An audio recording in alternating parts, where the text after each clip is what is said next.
Hello friends, very good afternoon. कैसे हैं आप सब? होप आप सब अच्छे होंगे।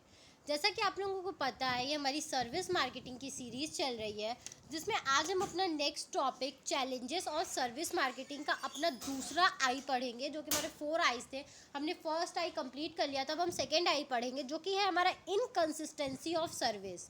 लेकिन टॉपिक स्टार्ट करने से पहले मैं आपको एक छोटी सी इन्फॉर्मेशन देना चाहूँगी कि अगर आपको इस सब्जेक्ट या किसी भी सब्जेक्ट के नोट्स परचेस करने हो तो आप मेरा डिस्क्रिप्शन बॉक्स चेक कर सकते हैं।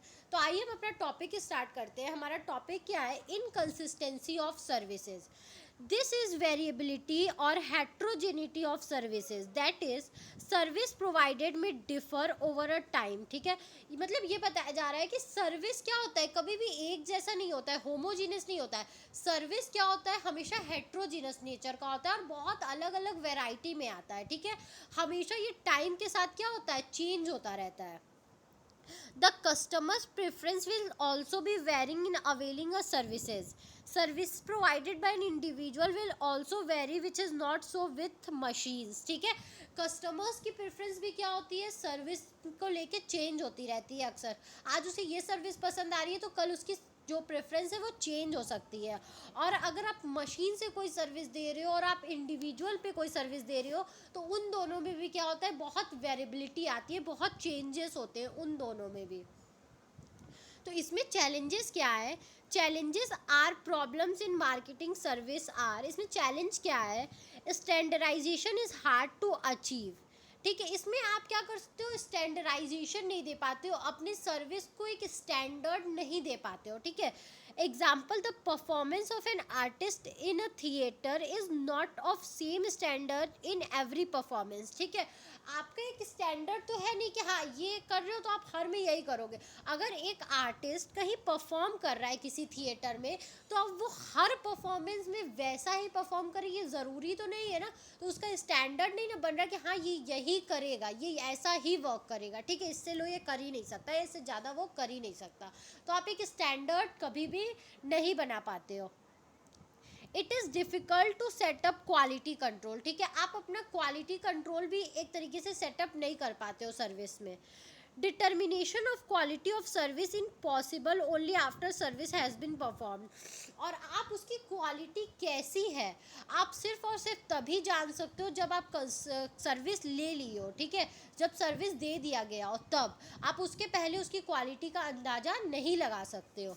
तो ये कुछ चैलेंजेस हैं जो एक सर्विस में आते हैं। ठीक है, अब इसको ओवरकम कैसे करना है, अब हम ये पढ़ेंगे। ठीक है, कि आप इस चैलेंजेस से ओवरकम कैसे कर सकते हो।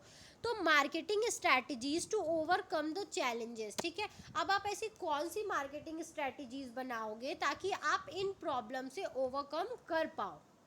बिकॉज बहुत ज़रूरी है कि आप क्या करो, इन सब चीज़ों से ओवरकम कर पाओ, क्योंकि ये प्रॉब्लम्स बहुत बड़ी प्रॉब्लम्स होती हैं किसी भी फॉर्म के लिए। तो form should become highly equipment based to reduce inconsistency. ठीक है, जो फॉर्म है उसको क्या करना चाहिए, इक्विपमेंट्स ज़्यादा से ज़्यादा यूज़ करने चाहिए, ताकि उसका कभी भी वो क्या हो, कभी आप मशीन से दे रहे हो, कभी आप इंडिविजुअल से किसी पर्सन से दे रहे हो, तो एक इनकन्सिस्टेंसी जो है वो ना हो। आप जो एक फार्मूला यूज़ कर रहे हो वही यूज़ करो। ठीक है, तो उसको हाईली इक्विपमेंट्स बेस्ड कंपनी अपनी खोलनी चाहिए। Customers' uncertainty must be reduced by mechanizing, automating, standardizing, and rationalizing the process.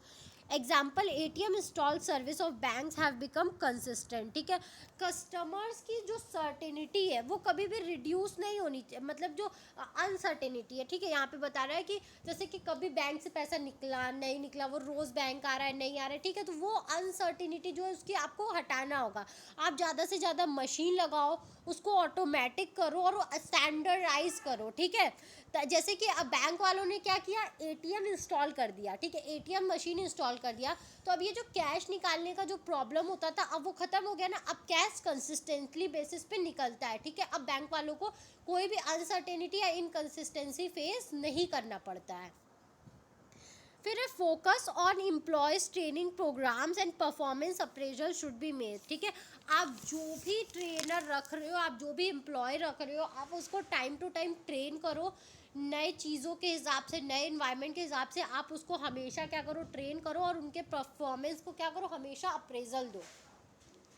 acquiring license or other forms of the credentials for the services. Exam, Punjab National Bank promotes itself as crown of quality for the customers who is king, as is a 150,902 credited bank. ठीक है, देखो आप क्या करो, अपने को licence लो, ठीक है, आप लाइसेंस लो और या कोई भी फॉर्म ऐसा करो जिससे आप सर्विस है वो अच्छी दिखे. जैसे कि पंजाब नेशनल बैंक ने अपने आप को क्राउन ऑफ क्वालिटी बोला गया है और उसने अपने कस्टमर्स को किंग बोला गया है. ठीक है, उसने किंग बोला है और उसकी इतने सारे क्रेडिटेड बैंक है. ये जो डेटा है वो चेंज भी हो सकता है, आप इसको एक बार मिला लेना.